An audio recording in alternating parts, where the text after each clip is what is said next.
So we've been on the Wellculator journey and we've gone through the 10 points on the Wellculator.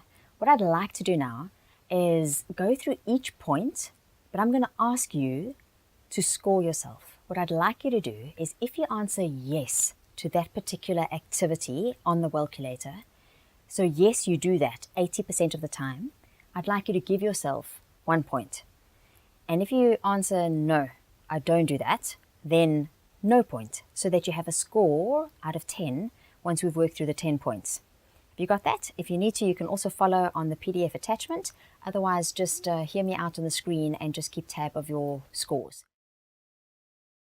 So for the Wellculator assessment, there are 10 questions and you answer yes or no to each question. The first question asks, are you a strategic refueler? Do you eat smart snacks every few hours? And part of strategic refueling is not skipping meals. So this implies that you plan and you time your meals and or your snacks and avoid missing meals or eating your largest meal really late in the day. The second question on the Wellculator asks, do you eat balanced meals and manage your portion sizes? A balanced meal would include lots of color from fresh produce.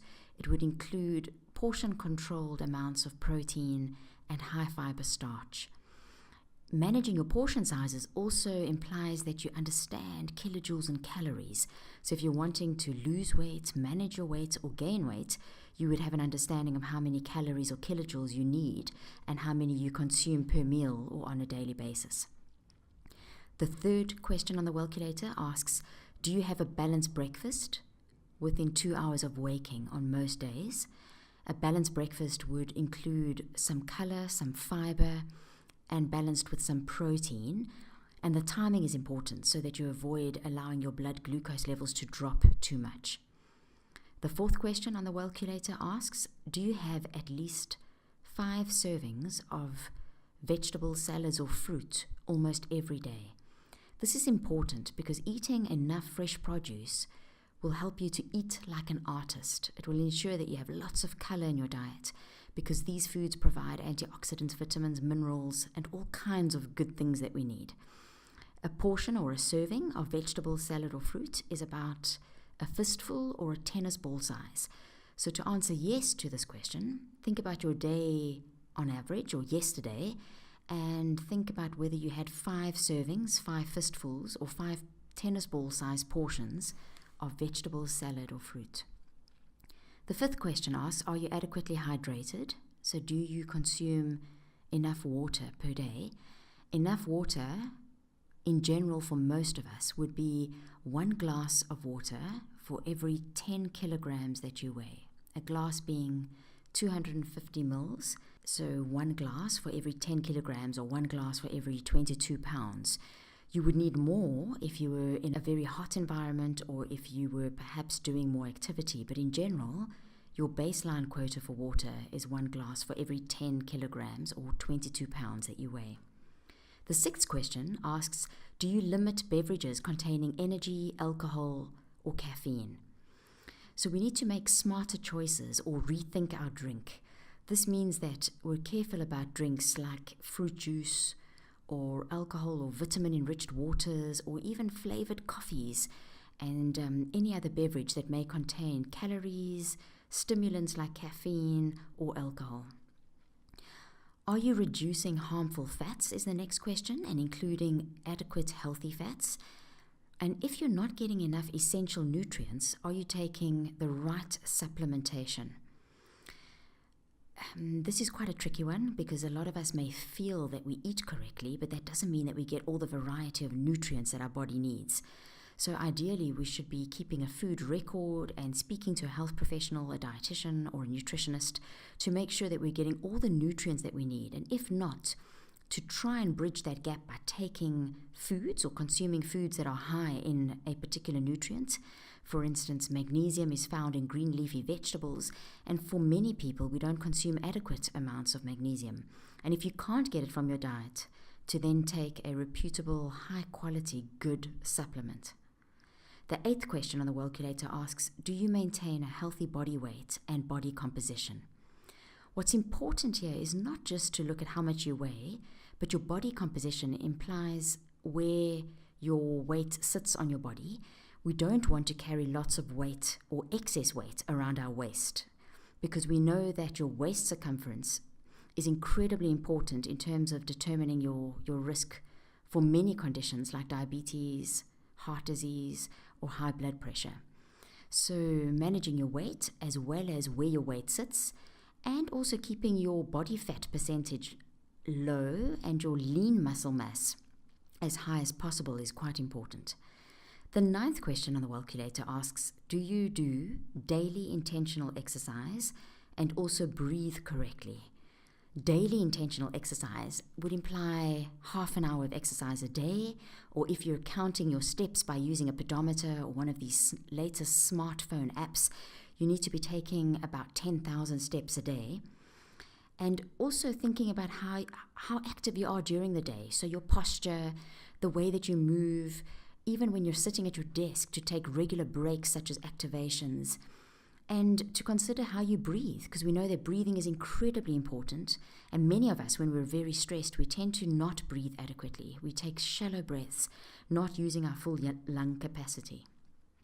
The last question on the Wellculator asks, are you a non-smoker?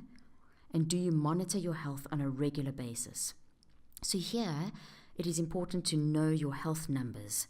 There are many health numbers that we can check, but the most important would be your cholesterol, your blood glucose, your blood pressure, and another very important number to know is the amount of hours of sleep that you get.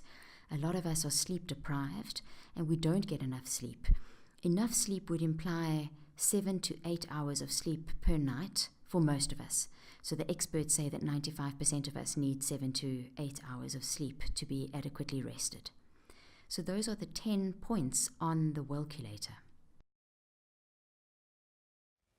If you add up your score on the Wellculator, the ideal, if you were applying the 80-20 principle to this tool, is to have a score of 8 yeses or more. Generally what I find in the work that I do is that the average score on the Wellculator tends to be between 3 and 5 yeses out of the 10 questions. So I'm not sure what your individual score is, but it could be 8 out of 10, it could be 2 out of 10. Whatever your score is, what I do know is that this tool provides a really easy to understand framework that can help you to either maintain your score and just to adjust it, or to slowly increase your score. You do not want to go from a score of 2 out of 10 or 5 out of 10 to 10 out of 10 on a Monday morning, because you will set yourself up for failure. The Wellculator is about the fundamentals. We know it's not rocket science. Maybe a lot of what we've spoken about over this course you actually are aware of. You may not have known the finer details like supplementation or exact calories and all the interesting facts around activating your body, but we know this information. We know it's important. Yet, why is this common knowledge, not common practice? And I think it goes back to what we started off with, those challenges that many of us face. The challenge around being time poor and stress rich, and when that happens, the good habits go out the window and the bad ones get reinforced. And the other challenge, that we don't change easily because we are creatures of comfort. So ideally, if you really want to use the Wellculator to your advantage, you want to focus on 1 or 2 aspects or points on the Wellculator at a time. So at this point, I'd recommend that you look at your score, and if there's a particular point on the Wellculator that you answered no to, or maybe there's a particular point that you feel that you could be doing better or fine-tune, is to then go back and watch that module again and then create a habit or a ritual around that particular activity. I don't know, maybe, let's say it was me. The question around hydration is one that I sometimes struggle with. So I don't always drink enough water to be hydrated. So that would be a very good area for me to focus on. So forget about the fact that maybe you don't eat breakfast, or that you drink too much wine, and that you never exercise and you don't get enough sleep.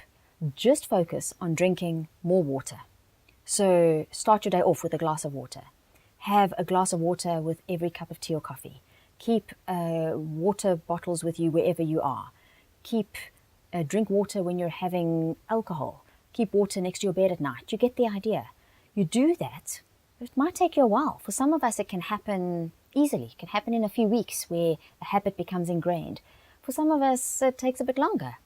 But when you feel that you are doing that particular activity almost on automatic pilot, so without thinking about it, that's when you know it's becoming part of your lifestyle. It's becoming a ritual, a bit like brushing your teeth. I hope that when you wake up, you generally want to brush your teeth. You don't have to think about or remind yourself to do it. And that's when lifestyle behaviors become automatic, when they become as simple and easy to do as brushing our teeth. So a course that can help you to do this, that incorporates behavior change psychology, that I feel quite strongly about. There's a professor called B.J. Fogg that does work at Stanford University, and he started a movement called the Tiny Habits movement, which is about making tiny steps. And there's a course presented by Brian on Macabre, and I would highly recommend that if you know what your Wellculator score is, if you know what areas you'd like to work on, that you then complement how you create new habits by using the Tiny Habits module in order to do that. And keep in mind that the Wellculator score is not something you just do once off. We know that when we're talking about wellness and health, that it's not a destination, it's about the journey. And all of us, myself included, have to work on it.